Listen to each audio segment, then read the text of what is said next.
Bienvenue dans le Social Club. L'élection du prochain président du parti Les Républicains aura donc lieu les 10 et 17 décembre. Laurent Wauquiez par grand favori, 73% des sympathisants LR s'apprêteraient à voter pour lui, alors qu'il est le plus clivant de tous les candidats au poste. On le voit en effet comme le représentant de la droite la plus dure, la plus identitaire ou la moins généreuse. Alors comment et pourquoi en est-on arrivé là ? Et s'agit-il d'un bon calcul ? Pour en débattre, 4 invités, tous de droite. Le premier, c'est Alexandre Devecchio, responsable du Figaro Vox, les pages débat du Figaro. Vous êtes l'auteur du livre Les nouveaux enfants du siècle. C'est sur les djihadistes, mais aussi sur les identitaires et les réacs. Laurent Wauquiez, vous le voyez comment ?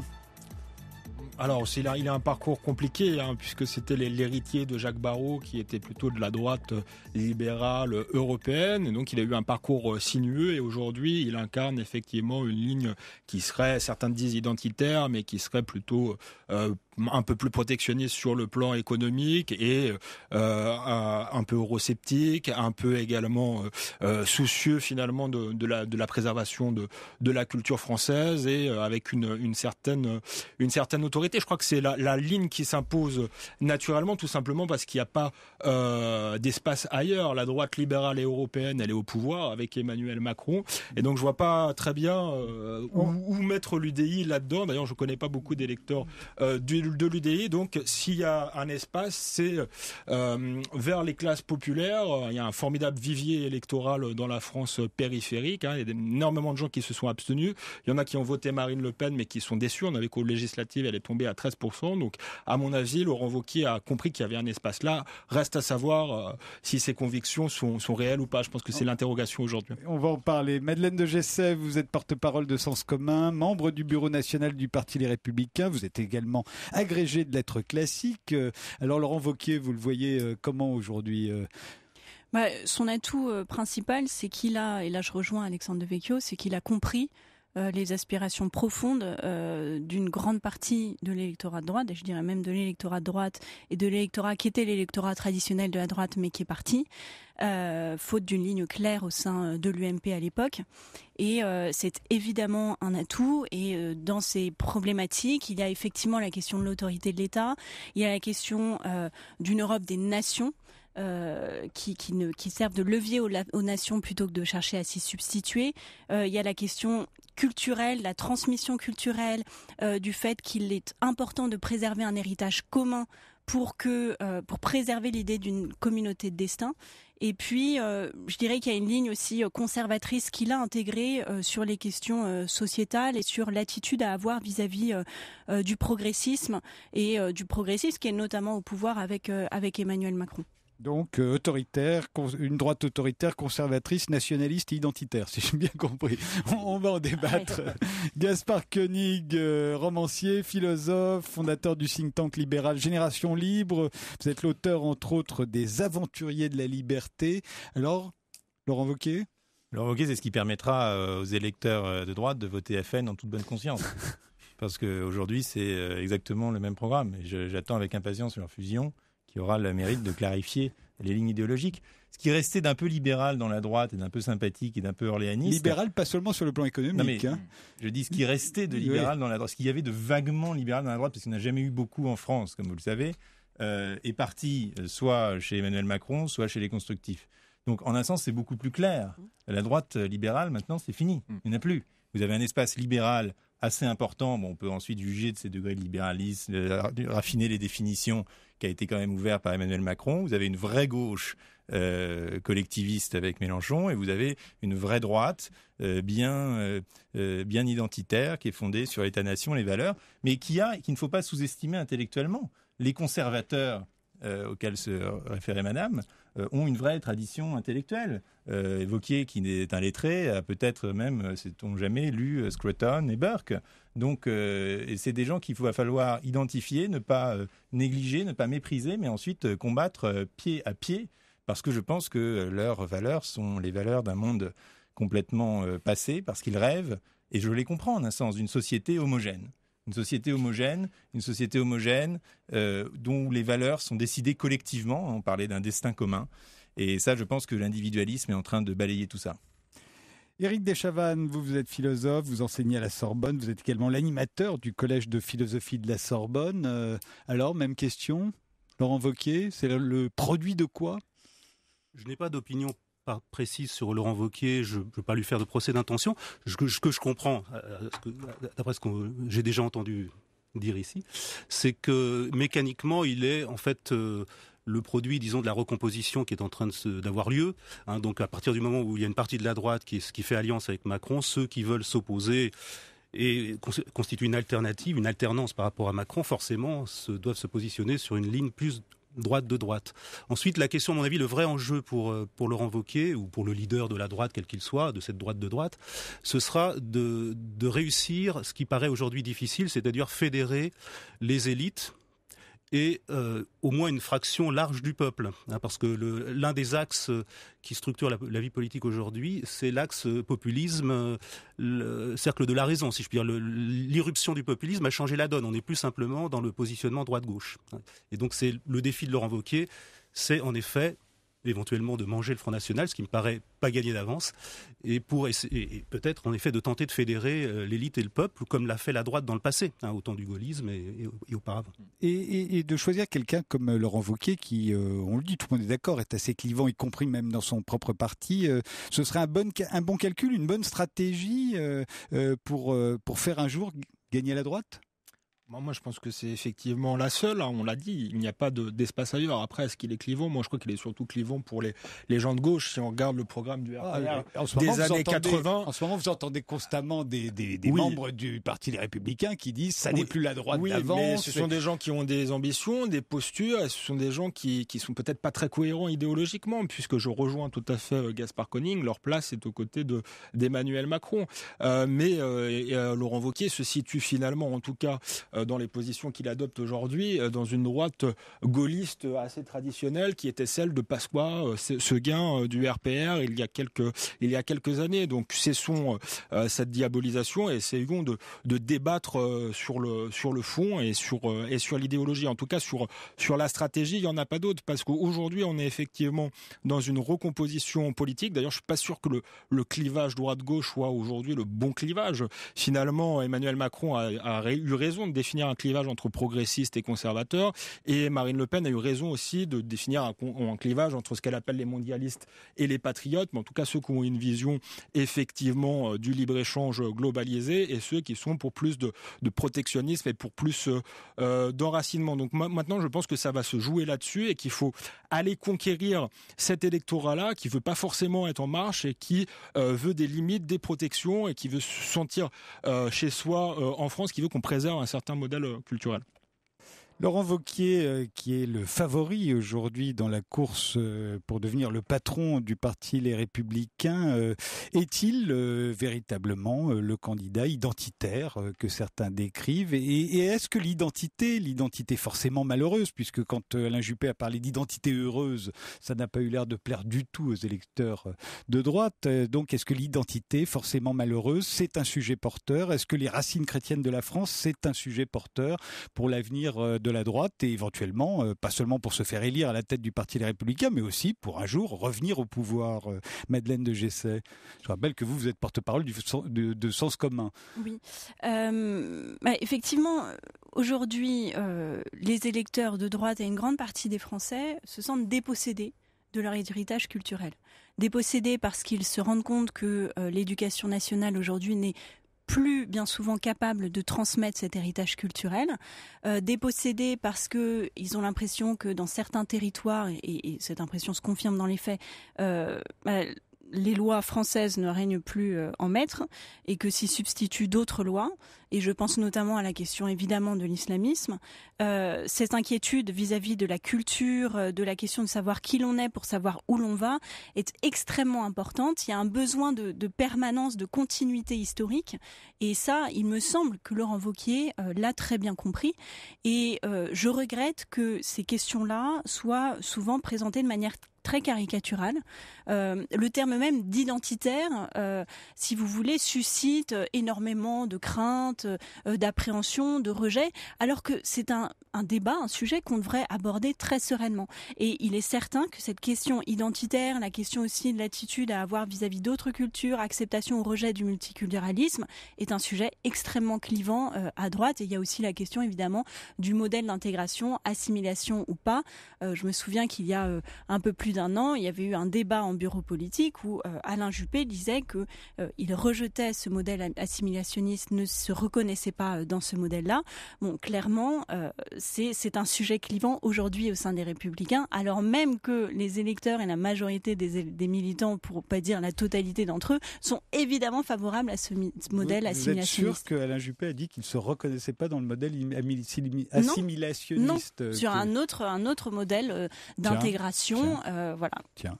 Gaspard Koenig, cette obsession visiblement de l'identité, de la transmission, du on n'est plus chez nous, de l'État ne règne plus partout, la police peut plus rentrer dans les quartiers, c'est un sujet porteur aujourd'hui à droite. Oui, mais il me semble que les gens confondent toujours le niveau civil et le niveau politique. Je ne pense pas que ces questions de valeur devraient être des questions politiques. Et s'il y a bien une vision libérale, c'est de séparer totalement la loi et la morale. La loi est là pour permettre la coexistence pacifique des individus.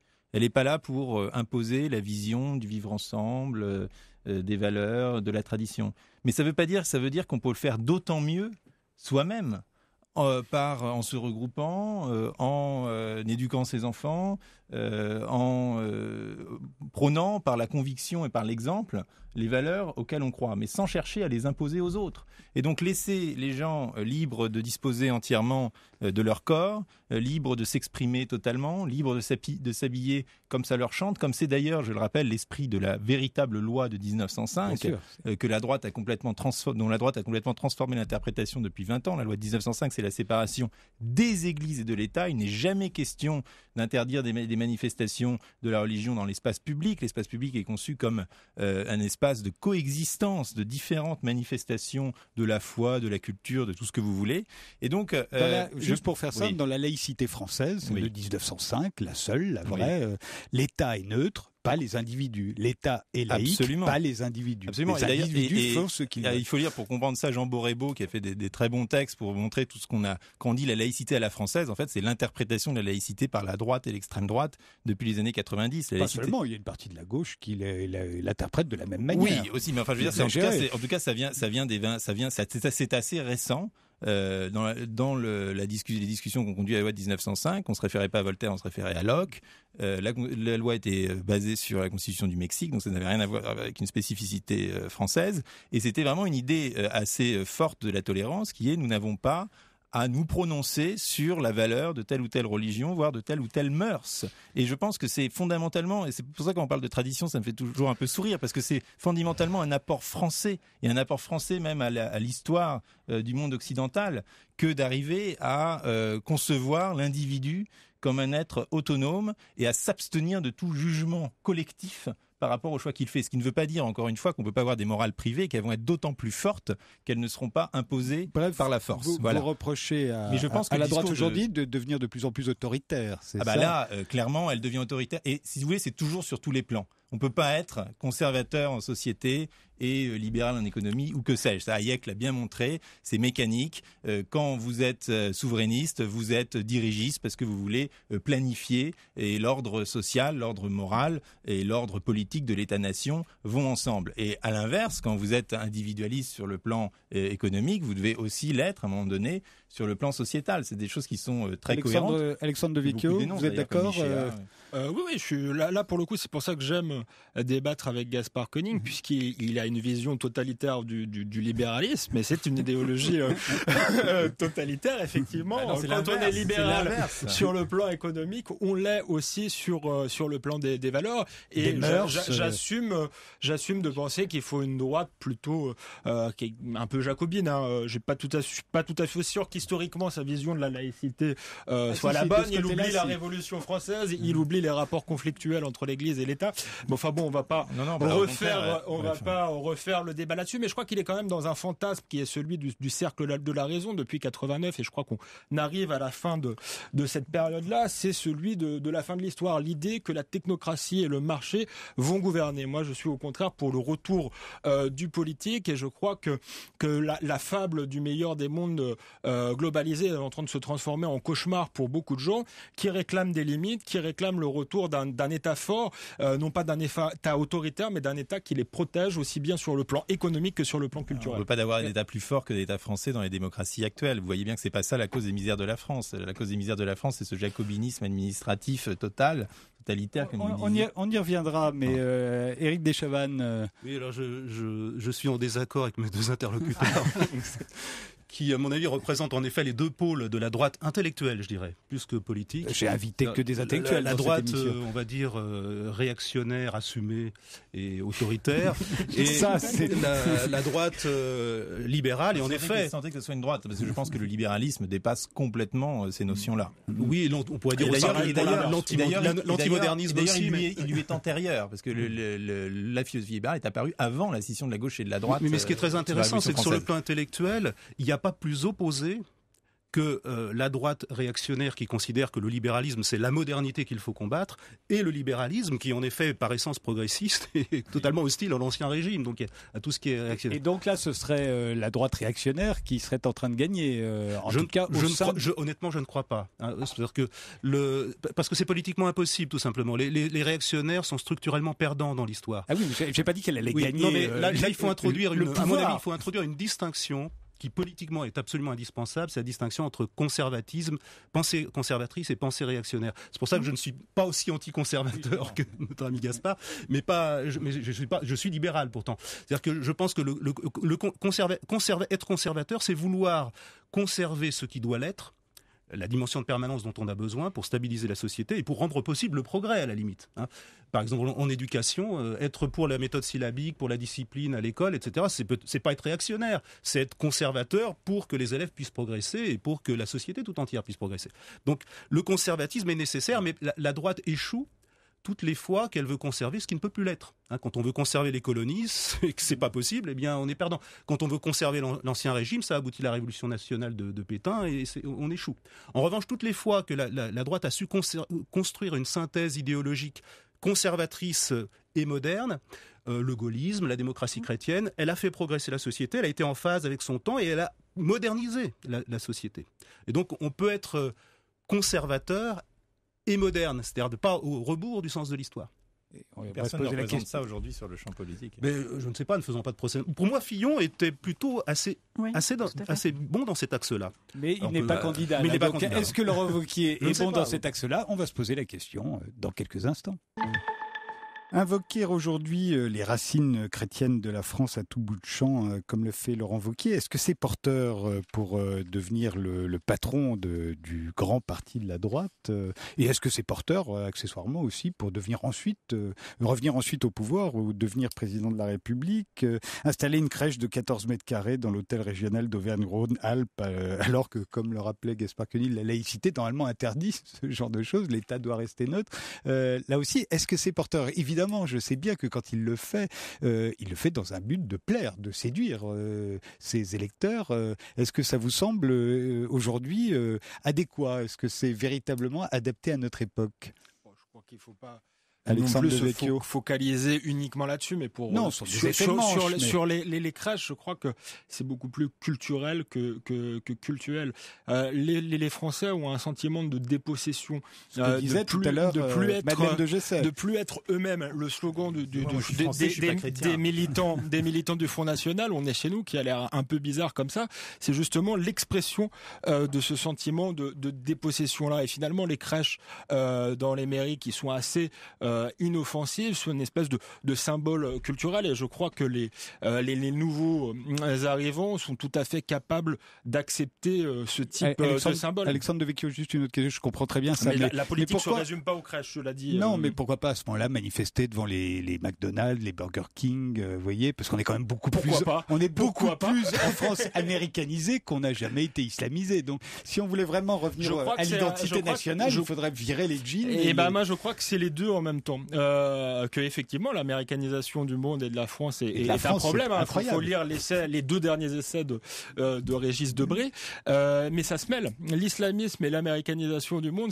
Moi, pour bien connaître les banlieues, les gens qui sont attirés par l'islam aujourd'hui ont pas forcément une connaissance très profonde de leur supposée culture. Donc c'est une espèce d'islam de racaille mondialisé qui peut avoir des conséquences assez graves. Et je crois d'ailleurs que les vrais identitaires, c'est pas ce que vous appelez entre guillemets la droite réactionnaire, mais c'est plutôt justement une partie de la gauche qui essentialise une partie de la jeunesse française et des habitants de la France dans une identité fantasmée et totalement imaginaire.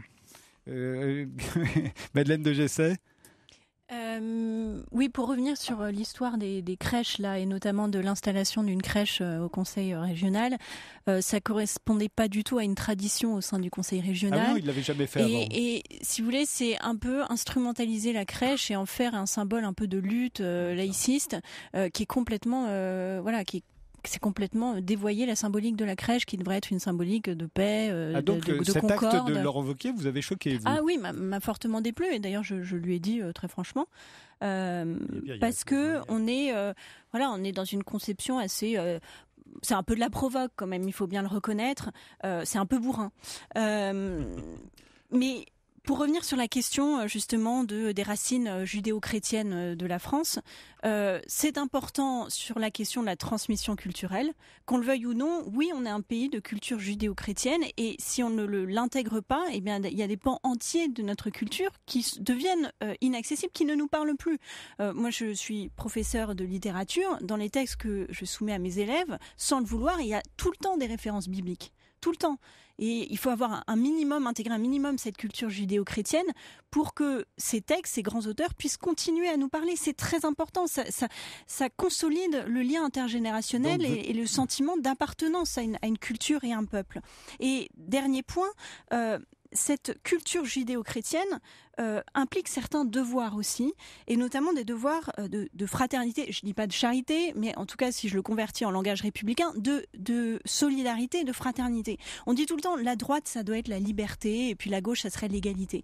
Mais il faut se réapproprier cette notion d'amitié civique, de fraternité, d'autant plus dans un pays qui est profondément fracturé, et c'est là où je m'oppose un peu au discours individualiste, parce que pour moi, l'individualisme, le fait de concevoir les hommes comme un peu des êtres autonomes, ça conduit au triomphe des puissants et à la vulnérabilisation des plus faibles, justement. Mais Madeleine de Gessé, à ce moment-là, quand Laurent Wauquiez insiste si souvent des assistés, de l'assistanat en tant que cancer de la société française, des profiteurs du système social.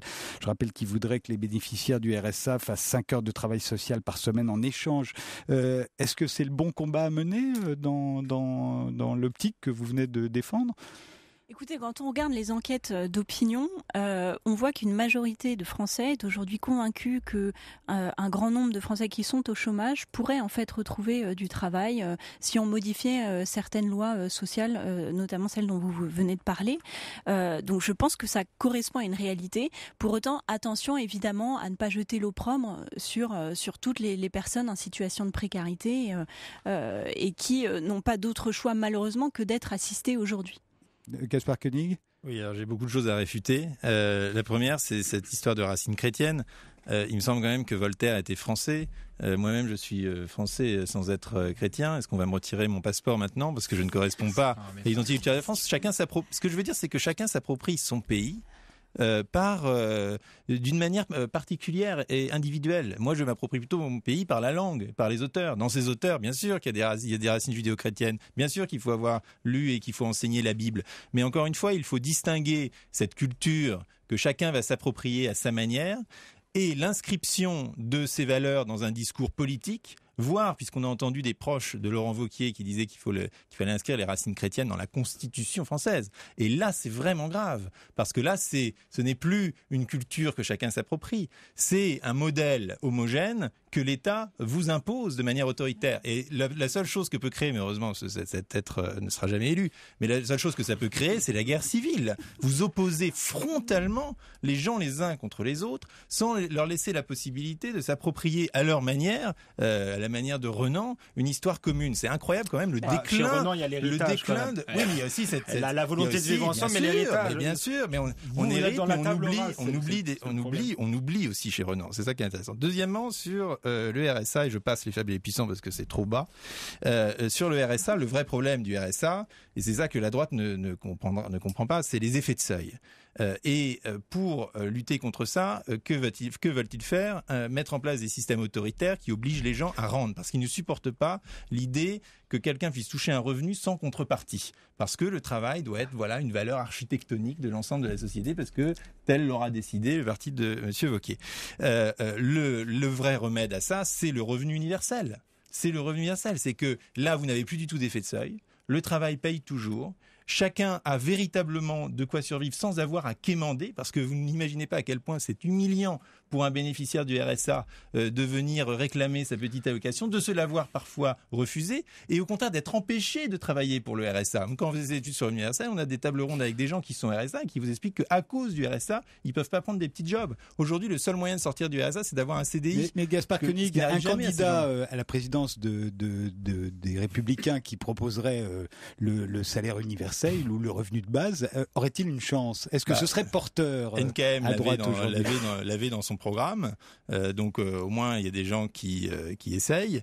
Je pense qu'aujourd'hui, effectivement, ce n'est plus tellement des sujets qui passent à droite, mais c'est dommage parce que la droite est en train de passer à côté de tous les sujets modernes, elle est en train de passer à côté de toutes les innovations biotechnologiques, elle est en train de passer à côté du débat mondial autour de l'intelligence artificielle, par exemple, sur lequel on n'a pas beaucoup entendu M. Wauquiez, et elle se réduit à des débats quand même, alors là, des querelles de clochers, si je puis me permettre, qui ne sont pas à la hauteur des défis du monde et qui provincialisent la France.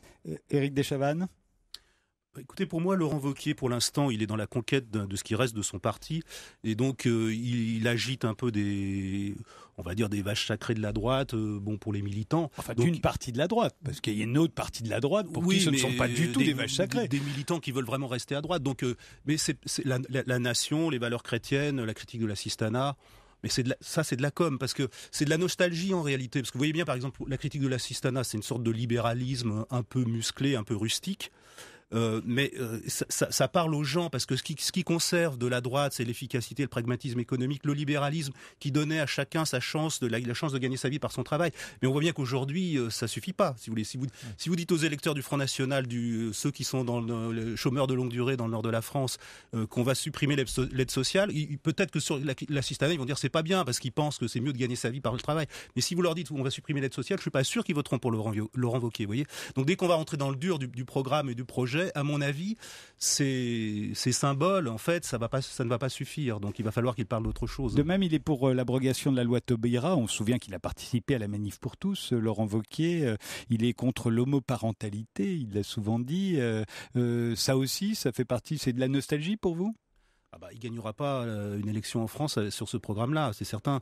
Mais il peut la gagner chez les Républicains. Parce que ça lui permet de mobiliser, en effet, la partie de l'électorat qui ne votera pour aucun autre parti, si ce n'est peut-être pour certains d'entre eux le Front National, mais c'est pas sûr, qui est encore justement qui voudrait conserver l'ordre moral chrétien, catholique, on va dire, traditionnel.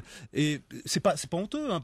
C'est les positions de l'Église, donc c'est pas honteux. Simplement, dans une société française très sécularisée, où même les catholiques devenus zombies, comme dirait Emmanuel Todd, penchent plutôt à gauche et sont plutôt favorables au mariage homosexuel, ça ne lui permettra pas de gagner une majorité. C'est assez certain. Il y a eu une droite autrefois qui a légalisé l'avortement, le divorce par consentement mutuel, une droite qui n'était pas aussi hérissée sur la famille, sur les traditions. Aujourd'hui, Laurent Wauquiez, qui est le favori, je le rappelle, dans la course pour devenir le président des Républicains, du plus grand parti de droite, insiste beaucoup justement sur les valeurs familiales, ce que vous appelez aussi les valeurs sociétales. Alors qu'en pensez-vous, Gaspard Koenig, vous vouliez réagir ? Oui, en effet, il y a eu la droite giscardienne, je pense, c'était orléaniste, c'était une droite contractualiste. Et donc sur le plan économique, comme sur le plan des engagements que nous prenons les uns vis-à-vis des autres, dans la famille, par exemple, elle considérait que chacun pouvait faire ses choix à partir du moment où on garantissait un consentement sans vice particulier. vice de forme, j'entends. Et que donc on n'avait pas à juger ensuite des choix que faisaient les uns et les autres. Et étrangement, cette droite-là a complètement disparu. Ses réflexes intellectuels même ont complètement disparu. Et aujourd'hui, on a une droite qui cherche à imposer ses propres valeurs aux autres. C'est ça que je trouve incroyable. Moi, à titre personnel, j'ai une famille mononucléaire. J'adore visiter les vieux villages français et lire les livres de notre littérature, mais je ne veux pas imposer ça aux autres. Et si d'autres veulent vivre différemment, si d'autres veulent échanger leur ventre pour faire des enfants par GPA, si ils veulent se composer des familles différentes à plusieurs, à partir du moment où le consentement de chacun est respecté, où on s'est assuré que personne ne manipulait personne, ou qu'il n'y avait pas de trafic, eh bien c'est une manière de répondre à de nouvelles attentes sociales que nous n'avons pas, encore une fois, à juger. Nous pouvons les juger individuellement, nous pouvons avoir notre morale, nous pouvons écrire ce que nous en pensons, mais nous ne pouvons pas l'interdire. Et la morale sera d'autant plus forte qu'elle ne s'appuiera pas sur la loi. C'est ça que j'essaye de répéter. Alexandre Devecchio. Je pense qu'il ne faut pas caricaturer cette affaire du mariage pour tous. Je crois que derrière le problème du mariage pour tous, qui pourrait presque paraître anecdotique, il y a toute la question de la marchandisation de la vie. On voit très bien quel est le projet de Gaspard Koenig. Et il l'a énoncé. C'est un monde dans lequel j'ai pas du tout, moi, envie de vivre. Je crois que la majorité, des Français ne l'imposez pas aux autres. N'ont pas envie de le vivre. Non, parce que le modèle globalisé fait que justement, c'est un monde qui s'impose aux autres, qui est totalitaire. Donc je crois que la société dont rêve Gaspard Koenig est une société de nomades ubérisés, atomisés. Il n'y a pas que Gaspard Koenig. Vous savez bien qu'il y a parmi les électeurs de droite beaucoup de gens qui sont comme Gaspard Koenig, qui pensent la même chose. Une certaine droite, une droite qui a peut-être voté Macron. Qu'ils sont partis. Ils sont partis. Et moi, je crois qu'il faut faire une analyse juste du scrutin. Je pense d'ailleurs que si Fillon n'a pas gagné, c'est parce qu'il s'est pas assez adressé aux classes populaires, qui elles ont besoin de protection. Donc je crois que pour la droite, l'urgence est de reconquérir ces classes populaires, d'aller en chercher une partie au FN, d'aller aussi chercher. Mais quand vous dites protection, vous dites protéger l'individu contre lui-même. Qui a fait sécession lors des élections, du deuxième tour des élections présidentielles et des élections législatives. Non, mais je dis ça avec respect. Non, pas du tout, avec morgue. Il y a une plèbe qui est courageuse, qui est digne et qui a fait sécession parce qu'elle ne se reconnaît plus dans le projet de société des élites. Emmanuel Macron a gagné avec 23%. Il faut aujourd'hui une voix pour incarner la voix des sans-voix. Madeleine de Gessé. Oui, je pense que il y a des personnes, des individus, pour adopter votre langage, Gaspard Koenig, qui vous oubliez, ce sont les enfants. Ce sont les enfants et ce sont aussi les femmes, parce que vous n'êtes pas une femme et donc vous ne pourrez jamais savoir le lien qui se crée entre une mère et l'enfant qu'elle porte en elle. Mais je vous assure que quand bien même une mère serait consentante pour porter l'enfant d'un autre, eh bien, ça laisse des séquelles pour elle et pour l'enfant qui, du coup, aura sa filiation brouillée, verra son identité elle aussi brouillée, et c'est là qu'on touche aussi à la question du sens, à la question de l'identité encore une fois, et je pense que avec ces questions-là, on introduit en plus dans la procréation de l'argent. Des intérêts financiers. Je vous arrête, on va pas faire un débat sur la GPA. Non, mais voilà. Et pour revenir à ces questions-là, elles sont importantes à droite. Le sujet de la PMA et de la GPA va être posé par Emmanuel Macron. Du moins la PMA, mais votre discours montre que la PMA va conduire logiquement à la GPA. Et on n'a rien vu parce qu'arrive l'utérus artificiel, les manipulations génétiques, etc. Donc c'est ces sujets-là qu'il faut concevoir aujourd'hui, parce que la GPA, ça paraîtra bientôt bien ringard dans 20 ans, on n'en aura même plus besoin. Et c'est là que la droite doit construire une vision sociétale qui soit beaucoup plus solide que celle qu'elle a menée par le passé, plutôt, si vous voulez, que de dire finalement ces évolutions sociétales que nous impose la gauche, et quand on arrive au pouvoir, on considère que c'est entré dans les mœurs, sans se poser la question, encore une fois, de leur bien fondé, du sens sur le long terme. Éric Deschavannes. Moi, je pense que la droite, elle a un défi idéologique, c'est de construire une nouvelle synthèse à la fois conservatrice et moderne, donc libérale. La démocratie chrétienne, par exemple, c'est le produit de la réconciliation de l'Église et de la démocratie, sur le plan politique. Je dirais qu'aujourd'hui, la droite, elle doit en quelque sorte réconcilier en effet peut-être les valeurs issues de la tradition, les valeurs chrétiennes auxquelles elle tient, avec l'individualisme libéral, avec la démocratie culturelle, si on suit Tocqueville. Et Par conséquent, il faut qu'elle abandonne, disons, les attitudes stéréotypées sur les questions sociétales et morales et qu'elle s'engage, en effet, dans la réflexion. Réflexion qui va être critique, réflexion qui suppose que les réponses ne sont pas connues d'avance, si je puis dire. Donc, à chaque problème, on accepte l'idée qu'il y a quelque chose à construire et qu'il n'y a pas simplement à répéter un catéchisme. Vous pensez que Laurent Wauquiez, c'est le bon candidat pour ça ? J'en sais rien. A priori, c'est pas ce qu'il a rien démontré qui allait dans ce sens-là, mais justement, il a tellement voulu démontrer dans l'autre sens qu'on se dit que dans son analyse, il faut être, au contraire, pas du tout prêt à réfléchir et à discuter sur ces questions pour être un bon candidat pour séduire les électeurs du Parti républicain ou ses sympathisants. Avec Alexandre sur une question, qui est le clivage élite-classe populaire.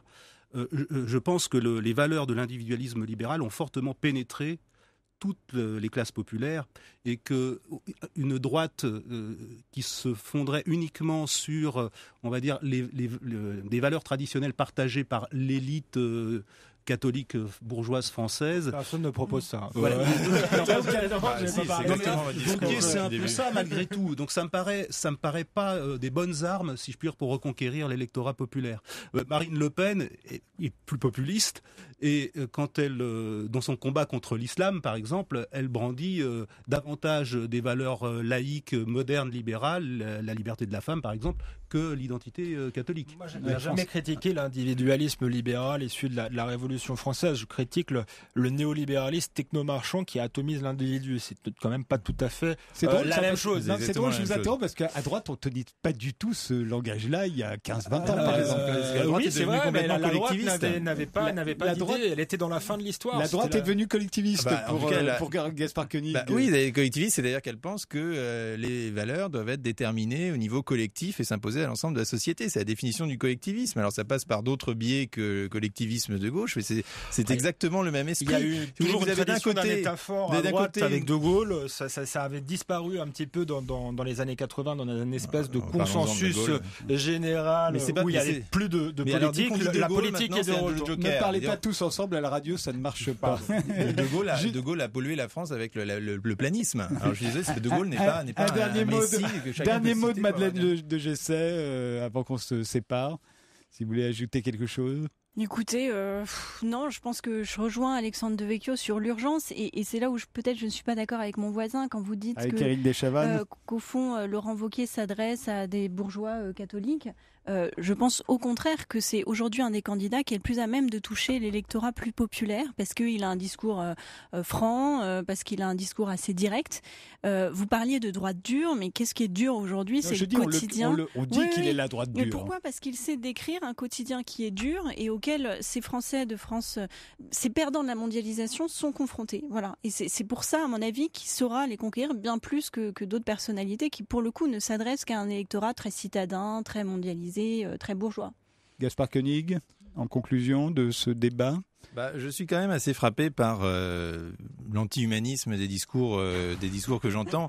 Je ne pensais pas que ça allait si loin, j'avoue. J'avais commencé cette émission en disant finalement le conservatisme a quand même des racines intellectuelles, c'est quelque chose d'assez fort. Et puis finalement, je me rends compte que il semblerait qu'à droite, il tourne vinaigre, ce conservatisme.